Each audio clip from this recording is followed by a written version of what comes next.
The Well of Loneliness by Radclyffe, read by J.R. Chapter 7. Soon after the departure of Mademoiselle de Horde, there occurred two distinct innovations at Moulton. Miss Parton arrived to take possession of the schoolroom, and Sir Philip bought himself a motor car. The motor was a panhard, and it caused much excitement in the neighbourhood of Upton-on-Severn. Conservative, suspicious of all innovations, people had abstained from motors in the Midlands, and incredible as it now seems to look back upon, Sir Philip was regarded as a kind of pioneer. The panhard was a high-shouldered, snub-nosed abortion, with a loud, vulgar voice and an uncertain temper. It suffered from frequent fits of dyspepsia, brought about by an unhealthy spark-plug. Its seats were the very acme of discomfort, its primitive gears unhandy and noisy, but nevertheless it could manage to attain to a speed about 15 miles per hour, given always that, by God's good grace and the chauffeur's, it was not in the throes of indigestion. Anna felt doubtful regarding this new purchase. She was one of those women who, having passed 40, were content to go on placidly driving in their broughams, or, in summer, in their charming little French Victorias. She detests the look of herself in large goggles, detests being forced to tie on her hat, detests the heavy mannish coat of rough tweed that Sir Philip insisted she must wear when motoring. Such things were not of her. They offended her sense of seemingly, her preference for soft, clinging garments, her instinct for quiet, rather slow, gentle movements, her love for the feminine and comely. For Anna, at 44, was still slender, and her dark hair, as yet, was untouched with grey, and her blue Irish eyes were as clear and candid as when she had come as a bride to Moulton. She was beautiful still, and this fact rejoiced her in secret, because of her husband. And yet Anna did not ignore middle age. She met it halfway with dignity and courage. And now her soft dresses were of reticent colours, and her movements a little bit more careful than they had been, and her mind more severely disciplined and guarded. She was gradually growing less tolerant as her interest narrowed, and the motor, an unimportant thing in itself, served nevertheless to crystallize in Anna a certain tendency towards retrogression, a certain instinctive dislike of the unusual, a certain deep-rooted fear of the unknown. Old William was openly disgusted and hostile. He considered the car to be an outrage to his stables. Those immaculate stables, with their spacious coach houses, their wide plates of straw neatly interwoven with yards of red and blue saddler's tape, and their fine stable yard, hitherto kept so spotless. Come the panhan, and behold pools of oil on the flagstones, greenish, bad-smelling oil that defied even scouring, and a medley of odd-looking tools in the coach-house, all greasy, all soiling your hands when you touch them, and large tins of what looked like black Vaseline, and spare tires for which nails had been knocked into the woodwork, and a bench with a vice for the motor's insides which were frequently being dissected. From this coach-house the dog-cart had been ruthlessly expelled, and now it must stand chock-a-block with the phantom, so that room might be made for the garish instrument, together with its young body-servant. The young body-servant was known as a chauffeur. He had come down from London, and wore clothes made of leather. He talked Cockney, and openly spat before William in the coach-house, then rubbing his foot over the spillet. "I'll have none of ye expectation here in me coach-house, I tell ye," bellowed William, apocalyptic with temper. "Oh, come off it, Grandpa, we're not in the ark," was how the new blood answered Williams. There was war to the knife between Williams and Burton, who expressed large disdain of the house. "Your time's up, Grandpa," he was constantly remarking. "It's all up with ye geezers. Better learn to chauffeur." "Hopes I'll die afore ever I demean myself that way, you young blight," brawled the outraged Williams. Very angry he grew, and his dinner fomented dilating his stomach and causing discomfort, so that his wife became anxious about him. "Now don't ye go worrying, Arthur," she coaxed. "Us be old, me and you, and the world be progressing." "It'd be going to the devil, that what it be doing," groaned Williams, rubbing his stomach. To make matters worse, Sir Philip's behaviour was that of a schoolboy with some horrible new contraption. He was caught by his stud groom lying flat on his back with his feet sticking out beneath the bonnet of the motor, and when he emerged there was soot on his cheekbones, on his hair, and even on the tip of his nose. He looked terribly sheepish, and, as William said later to his wife, "It was something awful to see him all mucked up, and him such a neat gentleman, and him in a filthy old coat of Broughton, and all the Burton grinning at me and just pointing, silent, because the master couldn't see him, and the master a-calling up familiar like to Burton, 'I say, she's got something all wrong with her exhaust pipe,' and Burton a-contradicting the master, 'It's the piston,' says he, 'as cold as you please.'" Nor was Stephen less thrilled by the car than was her father.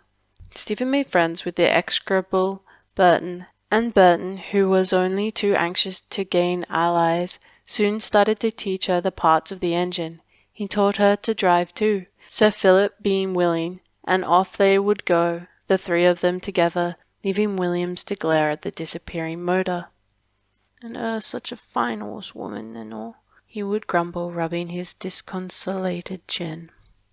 It is too much to say that Williams felt heartbroken. He was like an unhappy old baby. Quite infantile was his fits of bad temper, in his mouthing and his grinding of toothless gums, and all about nothing, for Sir Philip and his daughter had the lure of horse-flesh in their very bone. And then there was Raphael, and Raphael loved Stephen, and Stephen loved Raphael. The motoring, of course, was the most tremendous fun, but, and it was always a very large but indeed, when Stephen got home to Moulton and the schoolroom, a little grey figure would be sitting at the table correcting an exercise book, or preparing some task for the following morning. The little grey figure might look up and smile, and when it did this its face would be charming, but if it refrained from smiling, then its face would be ugly, too hard and too square in formation, except for the brow, which was round and shiny like a bare intellectual knee. If the little grey figure got up from the table, you were struck by the fact that it seemed square all over.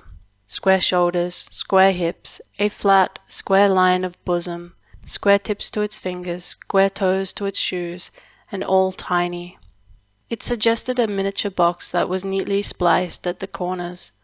Of uncertain age, pale, with iron-grey hair, grey eyes, and invariably dressed in dark grey.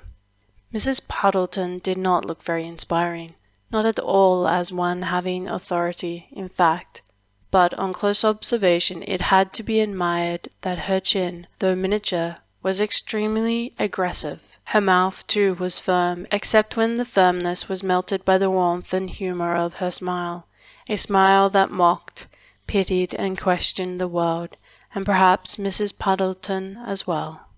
From the very first moment of Miss Puddleton's arrival, Stephen had an uncomfortable conviction that this queer little woman was going to mean something, was going to become a fixture, and sure enough she had settled down at once, so that in less than 2 months it seemed to Stephen that Mrs. Puddleton must always have been at Moulton, must always have been sitting at the large walnut table, must always have been saying in that dry, toneless voice with the Oxford accent, "You've forgotten something, Stephen." And then, "Book can't walk to the bookcase, but you can, so suppose you take it then with you." It was truly amazing, the change in the schoolroom. Not a book out of place, not a shelf in disorder. Even the box lounge had to be open, and its dumbbells and clubs paired off nicely together. Mrs. Puddleton always liked things to be paired, perhaps an unrecognized marital instinct, and now Stephen found herself put into earnest. for the first time in her life, and she loathed the sensation. There were so many rules that a very large timesheet had to be fastened to the blackboard in the schoolroom. "Because," said Miss Puddleton, as she pinned the thing up, "even my brain won't stand your complete lack of method. It's infectious. This timesheet is my antitoxin, so please don't tear it to pieces." Mathematics and algebra, Latin and Greek, Roman history, Greek history, geometry, botany, they reduced Stephen's mind to a species of beehive in which every bee buzzed on the least provocation. She would gaze at Mrs. Puddleton in a kind of amazement. That tiny square box to hold all that grim knowledge. And seeing that gaze, Mrs. Puddleton would smile her most warm, charming smile, and would say as she did so, "Yes, I know, but it's only the first effort, Stephen. Presently your mind will get neat like the schoolroom, and then you'll be able to find what you want without all the rummaging and bother." But her task being over, Stephen must often slip away to visit Raphael in the stables. "Oh, Raphael, I hate it so," she would tell him. "I feel like you'd feel if I put you in harness. Hard wooden shafts and kicking straps, Raphael. But my darling, I'd never put you into harness." And Raphael would hardly know what he should answer, since all human creatures, so far as he knew them, must run between shafts. Godlike though they were, they undoubtedly had to run between shafts. Nothing but Stephen's great love for her father helped her to endure this first 6 months of learning. That and her own stubborn, arrogant will that made her hate to be beaten. She would swing clubs and dumbbells in a kind of fury, consoling herself with the thought of her muscles. Finding her at it, Mrs. Puddleton would laugh. "You must feel that your teacher's some sort of midget, Stephen, a tiresome midget that you want to brush off." Then Stephen would laugh too. "Well, you are little, Puddle. Oh, I'm sorry." "I don't mind," Mrs. Puddleton had told her. "Call me Puddle if you like. It's all one to me." After which Mrs. Puddleton disappeared somehow, and Puddle took her place in the household. An insignificant creature this Puddle, yet at moments unmistakably self-assured, always willing to help in domestic affairs, such as balancing Anna's chaotic account book or making out library lists for Jackson's. She was nevertheless very guardful of her rights, very quick to assert and maintain her position. Puddle knew what she wanted and saw that she got it, both in and out of the schoolroom. Yet everyone liked her. She took what she gave, and she gave what she took. Yes, but sometimes she gave just a little bit more, and that little bit more is the whole art of teaching, the whole art of living, in fact, and Mrs. Puddleton knew it. Thus, gradually, oh, very gradually at first, she wore down her pupil's unconscious resistance. With small, dexterous fingers she caught Stephen's brain, and she soaked it and moulded it after her own fashion. She talked to that brain, and showed it new pictures. She gave it new thoughts, new hopes and abilities. She made it feel certain and proud of achievements. Nor did she belittle Stephen's muscles in the process. Never once did Puddle make game of the athlete. Never once did she show by so much as the twitch of an eyelid that she had her own thoughts about her pupil. She appeared to take Stephen as a matter of course. Nothing surprised or even amused her, it seemed, and Stephen grew quite at ease with her. "I can always be comfortable with you, Puddle," Stephen would say in a tone of satisfaction. "You like a nice chair. Though you're so tiny, yet one's got room to stretch. I don't know how you do it." Then Puddle would smile, and that smile would warm Stephen well. It mocked her a little, but it also mocked Puddle. They would share that warm smile, with its fun and its kindness, so that neither of them could feel hurt or embarrassed. And their friendship took root, growing strong, and it flourished like a green bay tree in the schoolroom. Came the time when Stephen began to realize that Puddle had genius, the genius of teaching. the genius of compelling her pupil to share in her own enthusiastic love of the classics. "Oh, Stephen, if only you could read this in Greek," she would say, and her voice would sound full of excitement. "The beauty, the splendid dignity of it. It's like the sea, Stephen, rather terrible, but splendid. That's the language. It's far more virile than Latin." And Stephen would catch that sudden excitement and determine to work even harder at Greek. But Puddle did not live by the ancients alone. She taught Stephen to appreciate all literary beauty, observing in her pupil a real fine judgment of great feeling for balance in sentence and words. A vast track of new interest was thus opened up, and Stephen began to excel in composition. To her own deep amazement, she found herself able to write many things that had long lain dormant in her heart. Or the beauty of nature, for instance, she could write it. Impressions of a childhood, golden light on the hills, the first cuckoo, mysterious, strange, alluring, those rides home from hunting together with her father, bare furrows, the meaning of those bare furrows, and later how many queer hopes and queer longings, queer joys and even more curious frustrations. Joy of strength, splendid physical strength and courage, joy of health and sound sleep and refreshing awakening, joy of Raffi leaping under the saddle, joy of wind racing backwards as Raffi leapt forward, and then, what? A sudden, impenetrable darkness, a sudden vast void, all nothing and darkness, a sudden sense of actual apprehension. I'm lost. Where am I? Where am I? I'm nothing. Yes, I am. I'm Stephen, but there's being nothing. Then the horrible sense of apprehension. Writing it was like a heavenly balm. It was like the flowing out of deep waters. It was like the lifting of a load from the spirit. It brought with it a sense of relief, of assuagement. One could say things in writing without feeling self-conscious, without feeling shy or ashamed or foolish. One could even write of the days of young Nelson, smiling a very little as one did. Sometimes Puddle would sit alone in her bedroom reading and rereading Stephen's strange compositions, frowning or smiling a little in her turn at those turbulent youthful outpourings. She would think, his talent, real red-hot talent. Interesting to find it in that great athletic creature. But what is she likely to make of her talent? She's up against the world. If she only knew it.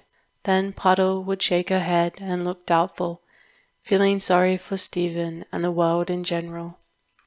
This then was how Stephen conquered yet another kingdom, and at 17 was not only athlete but student. 3 years under Puddle's ingenious tutorage, and the girl was as proud of her brain as her muscles. A trifle too proud. She was growing conceited, she was growing self-satisfied, arrogant even, and Sir Philip must tease her. Ask Stephen, she'll tell us. Stephen, what's that reference to Adamantus? Something about a mind fixed on true being? Doesn't it come from Euripides? Somewhere? Oh, no, I've forgotten. Of course, it's Plato. Really, my Greek is disgracefully rusty. Then Stephen would know that Sir Philip was laughing at her, but very kindly. In spite of her newly acquired book learning, Stephen still talked quite often to Raffi. He was now 10 years old, and had grown much in wisdom himself, so he listened with care and attention. "You see," she would tell him, "it's very important to develop the brain as well as the muscles. I'm now doing both. Stand still, will you, Raffi? Never mind that old corn bit. Stop rolling your eyes around. It's very important to develop the brain because that gives you an advantage over people. It makes you more able to do as you like in the world, to conquer conditions, Raffi."